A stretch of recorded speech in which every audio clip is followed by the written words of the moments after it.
from the rising of the sun to the going down of the same, the name of the Lord is to be praised. Yes, from the rising of the sun to the going down of the same, the name of the Lord to be praised. It's Bill and Rosalie Furler from the Sunshine Coast, Queensland, Australia.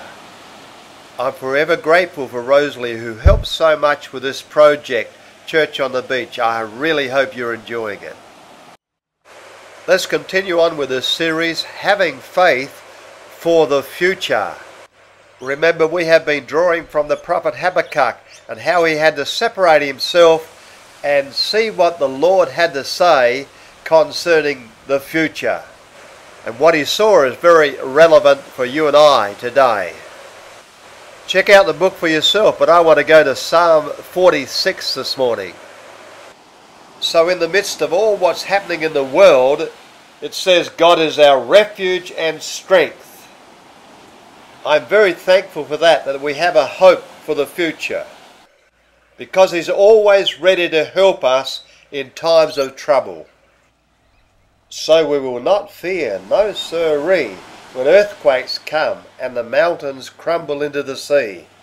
Let the oceans roar and foam. Let the mountains tremble as the waters surge. But there is a river, and we've got a river here today that's just so calm and pleasant. Because we know God, we can have a heart that's so full of peace and tranquility, even in troubled times.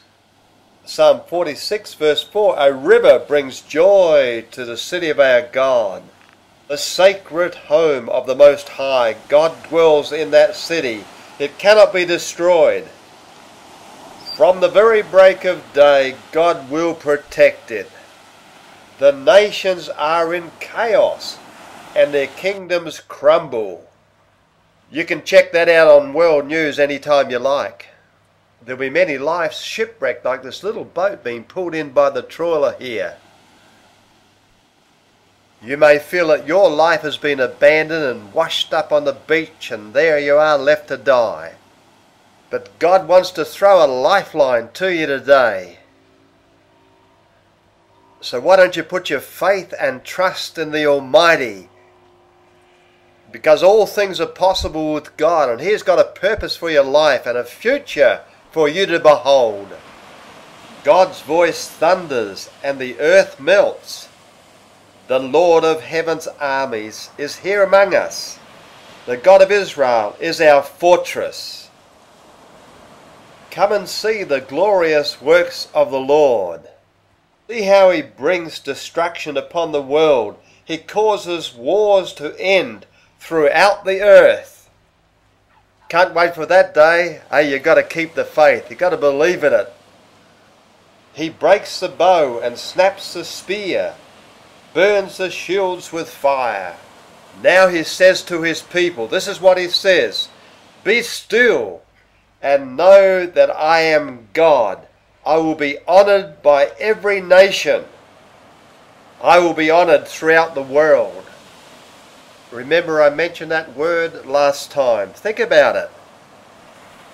Because the Lord of heaven's armies is here amongst us. And the God of Israel is our rock and our fortress. In the Gospel of Mark in chapter 6 and verse 30, the apostles returned to Jesus from their ministry and told Him what they had done and what they had taught. In verse 31, Jesus replied and He said, let's go off by ourselves to a quiet place and rest.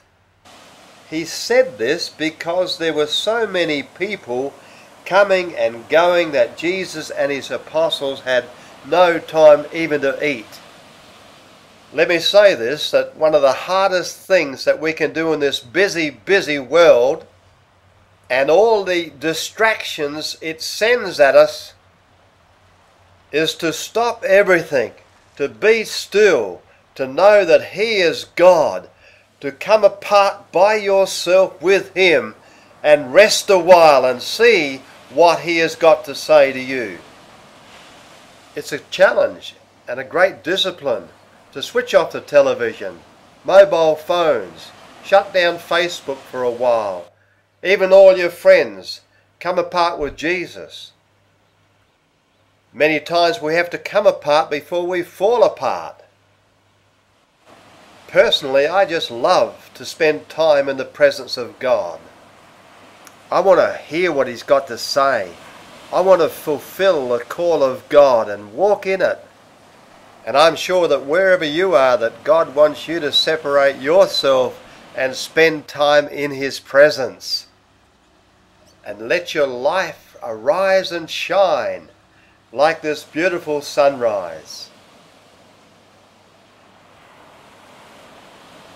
I feel excited now what God wants to do in your life. Hey, have a good day. God bless you.